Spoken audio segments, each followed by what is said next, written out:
Imamat pasal 9. Para imam menerima jabatannya. Pada hari yang ke-8, Musa memanggil Harun serta anak-anaknya dan para tua-tua Israel. Lalu berkatalah ia kepada Harun, "Ambillah bagimu sendiri seekor lembu muda untuk korban penghapus dosa, dan seekor domba jantan untuk korban bakaran, kedua-duanya yang tidak bercela. Kemudian persembahkanlah itu di hadapan Tuhan. Dan kepada orang Israel haruslah engkau berkata begini, ambillah seekor kambing jantan untuk korban penghapus dosa, dan seekor anak lembu, dan seekor domba, masing-masing berumur setahun dan yang tidak bercela untuk korban bakaran. Dan lagi seekor lembu dan seekor domba jantan untuk korban keselamatan, supaya dikorbankan di hadapan Tuhan, dan korban sajian yang diolah dengan minyak.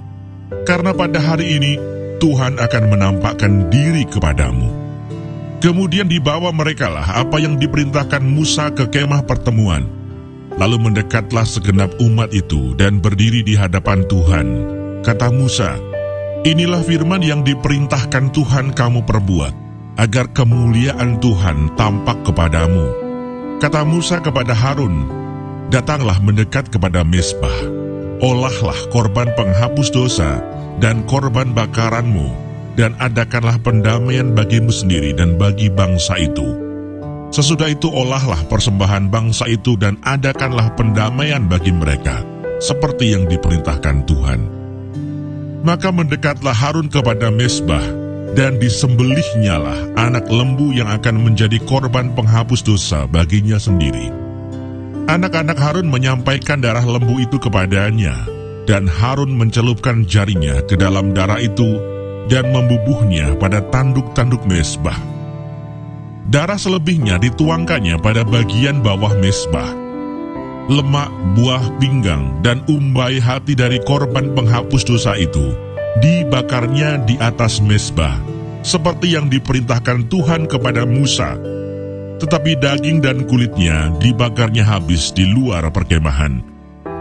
Kemudian ia menyembelih korban bakaran, lalu anak-anak Harun menyerahkan darah korban itu kepadanya.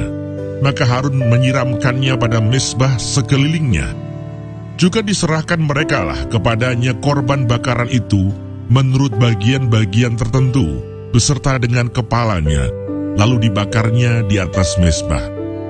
Isi perut dan betisnya dibasuhnya dan dibakarnya dengan korban bakaran di atas mezbah. Sesudah itu dibawanya persembahan bangsa ke mezbah. Diambilnyalah kambing jantan yang akan menjadi korban penghapus dosa yang bagi bangsa itu, lalu disembelihnya dan dipersembahkannya sebagai korban penghapus dosa, seperti yang pertama. Kemudian dibawanyalah korban bakaran ke mezbah, dan diolahnya sesuai dengan peraturan. Selanjutnya dibawanyalah korban sajian, dan diambilnya segenggam daripadanya, lalu dibakarnya di atas mezbah, di samping korban bakaran pada waktu pagi. Ia menyembelih juga lembu dan domba jantan yang akan menjadi korban keselamatan bagi bangsa itu. Lalu anak-anak Harun menyerahkan darah korban itu kepadanya. Maka Harun menyiramkannya pada mezbah sekelilingnya. Tetapi segala lemak dari lembu dan dari domba jantan itu, yakni ekor yang berlemak, lemak yang menutupi isi perut, buah pinggang dan umbai hati, segala lemak itu diletakkan mereka di atas dada kedua korban itu.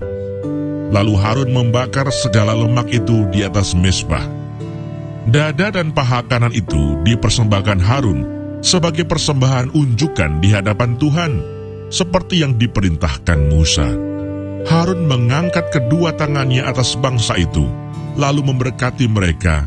Kemudian turunlah ia setelah mempersembahkan korban penghapus dosa, korban bakaran, dan korban keselamatan. Masuklah Musa dan Harun ke dalam kemah pertemuan. Setelah keluar, mereka memberkati bangsa itu. Lalu tampaklah kemuliaan Tuhan kepada segenap bangsa itu. Dan keluarlah api dari hadapan Tuhan, lalu menghanguskan korban bakaran dan segala lemak di atas mezbah. Tatkala seluruh bangsa itu melihatnya, bersorak-sorailah mereka, lalu sujud menyembah.